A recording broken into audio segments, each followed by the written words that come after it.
10 NBA arenas that no longer exist. Part 2. Richfield Coliseum. Richfield Coliseum, known to many as the Coliseum at Richfield, held a special place in the hearts of Cleveland Cavaliers fans. Built in 1974 as a replacement for the Cleveland Arena, the Coliseum quickly became the main arena for Northeast Ohio. With a seating capacity of 20,273 for basketball, it was also one of the first indoor arenas to feature luxury boxes. Despite its location being somewhat of a hindrance to attendance, the Coliseum remained a beloved home to the Cavaliers for over 2 decades, with an average attendance of over 18,000 per game in its last 2 seasons. Notably, it played host to the 1981 NBA All-Star Game, and according to basketball legend Larry Bird, it was his favourite arena to play in. The Coliseum was also the site of Bird's final game in the NBA. Sadly, the Coliseum stood vacant for 5 years before being purchased and eventually demolished by the National Park Service in 1999. Today, the site where it once stood has been converted into a peaceful meadow, a part of the beautiful Cuyahoga Valley National Park. Spectrum Arena. The Spectrum Arena in Philadelphia was more than just a sports venue. It was a part of the city's culture and history. It was home to the Philadelphia 76ers of the NBA, as well as the Philadelphia Flyers, and boasted a seating capacity of 18,168 for basketball games. The arena set a then world record for the fastest conversion from hockey to basketball and hosted both the NBA and NHL All-Star Games in 1976, making it the only venue to do so. The Spectrum was the site of many iconic moments, including the 76ers' appearance in the NBA Finals in 1977, 1980, 1982 and 1983. On March 13, 2009, the Sixers played their final game in the arena against the Chicago Bulls. Although it officially closed on October 31, 2009, demolition did not begin until a year later. Today, a car park is in its place. Capitol Center. The Capitol Center, once the home of the Washington Bullets from 1973 to 1997, witnessed many historic games during its operational years. The Capitol Center hosted its first NBA game in 1973, when the Capitol Bullets defeated the Seattle Supersonics in a packed house. The arena hosted 3 NBA Finals, the first of which was in 1975, when the Bullets lost to the Golden State Warriors. In 1978 and 1979, the Bullets faced the Seattle Supersonics in the finals, winning in 1978 and losing in 79, with the final championship-winning game for the Sonics played at the Capitol Center. The arena also played host to the 1980 NBA All-Star Game. The Capitol Center was eventually replaced by the Boulevard at the Capitol Center, a shopping mall that opened in Landover in 2003. However, in July 2019, the mall was demolished to make way for Carillon, a new mixed-use development now standing in the same location. The Washington Wizards played their first 5 games under the new name at the old Capitol Center Arena in the 1997-98 season. The Capitol Center Arena was imploded in December 2002. Salt Place Arena. The Salt Place Arena was a beloved sports venue in Salt Lake City, Utah, which hosted both the ABA's Utah Stars and the NBA's Utah Jazz. The arena opened in the summer of 1969 at a cost of $17 million and had an initial seating capacity of 10,725, which was later expanded to 12,666 seats. The Utah Stars moved to Salt Lake City in 1970, becoming the Salt Palace's primary tenant. the team won the ABA Championship in 1970-71 and set an attendance record with 6,100 fans per game. Unfortunately, financial problems led to the team folding in 1975. Despite this, the team's success paved the way for the NBA's New Orleans Jazz to relocate and become the Utah Jazz in 1979. The final NBA game at the Salt Palace was a 3-point loss to the Portland Trail Blazers in the second round of the playoffs on May 12, 1991. In 94, the Salt Palace was demolished, 3 years after the Jazz moved into their new home. A convention center now stands on the site, preserving the legacy of this beloved arena. AMWAY Arena. AMWAY Arena was a prominent venue located in the downtown Orlando area that served as the home court of the Orlando Magic in the NBA.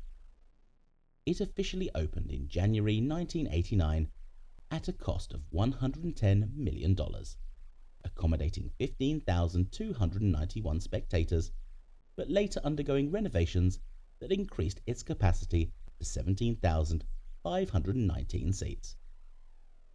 The arena hosted the 42nd annual NBA All-Star Game on February 9, 1992, as well as games from 2 NBA Final Series, including Games 1 and 2 of the 1995 Finals and Games 3, 4 and 5 of the 2009 Finals.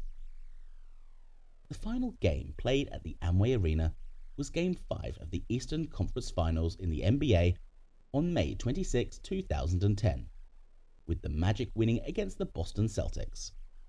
However, the Celtics went on to win Game 6 and advanced to the 2010 NBA Finals against the LA Lakers. After the 2010 season, the AMWAY Arena closed down and was demolished in 2012. Reunion Arena. Reunion Arena was the home of the Dallas Mavericks in the NBA, with a seating capacity of 18,190. Completed in 1980 at a cost of $27 million, the arena was named after the LA Reunion commune of the mid-19th century. It was notable for being the last NBA or NHL arena built without luxury suites. The Mavericks played at Reunion Arena from 1980 to 2001, before moving to the new American Airlines Center. The arena hosted the 1986 NBA All-Star Game and a few NCAA tournament games. In 2008, the Reunion Arena was closed and demolished in 2009. The site has seen little use since then and is now known as Reunion Park. The Kingdome. The Kingdome, a multi-purpose stadium located in Seattle, Washington, was home to the Seattle Supersonics of the NBA for 7 seasons and was known for its record-breaking crowds and deafening noise. In the 1979-80 season, the Supersonics set an NBA record for average attendance, with over 21,725 fans per game. The Kingdome was also the site of the NBA's single-game playoff attendance record, with 39,457 attending during Game 4 of the 1978 NBA Finals. Despite its popularity, the Kingdome was not ideal for basketball due to scheduling conflicts with other teams and the stadium's vast space, which lacked the intimacy of a dedicated arena. Additionally, poor sightlines and cold temperatures left fans dissatisfied. The Supersonics played a total of 303 games at the Kingdome, including 14 playoff games, with an overall record of 208-95 and a playoff record of 8-6. The stadium hosted the 1987 NBA All-Star Game as well. Sadly, a 21-year-old man fell to his death leaving a Supersonics game in 1983, despite warnings and safety measures. The Kingdome was demolished in 2000, and a new stadium called Lumen Field was built on the site and opened in 2002. Miami Arena. Miami Arena served as the primary home court of the Miami Heat in the NBA for over a decade, from 1988 until 1999. The Heat's first home game resulted in a loss to the Los Angeles Clippers by a score of 111-91 on November 5, 1988, and their first home victory was recorded against the Utah Jazz with a score of 101-80 about a month and a half later. The arena also hosted the 1990 NBA All-Star Game. However, the arena's seating capacity was one of the lowest among NBA arenas, and by 1998, the Miami Arena had begun to show its age, being only 10 years old. Furthermore, most sports teams preferred more modern facilities with upgraded amenities like luxury suites and better concessions.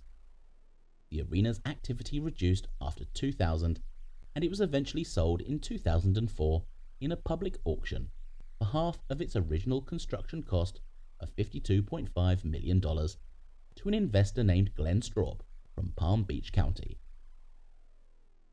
The arena was subsequently demolished in 2008 and is now replaced with a parking lot. HEMISFAIR Arena.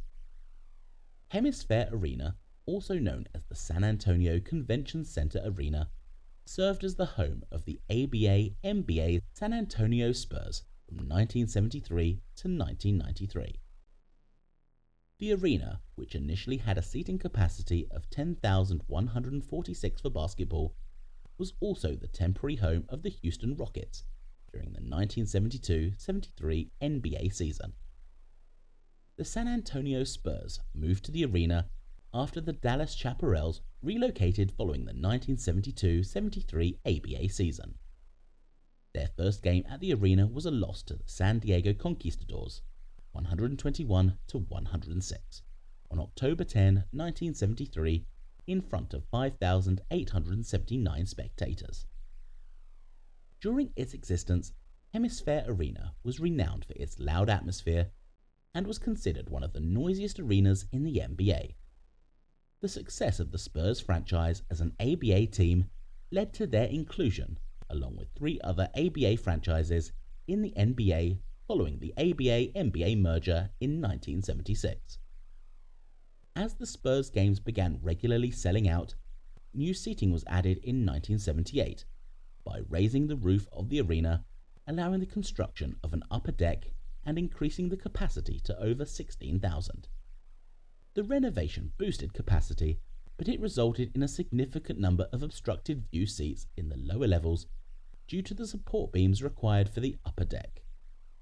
The last Spurs game at the arena was on May 20, 1993, when they lost to the Phoenix Suns in Game 6 of the Western Conference semi-finals in the 1993 NBA playoffs on a last-second jump shot by the league MVP Charles Barkley.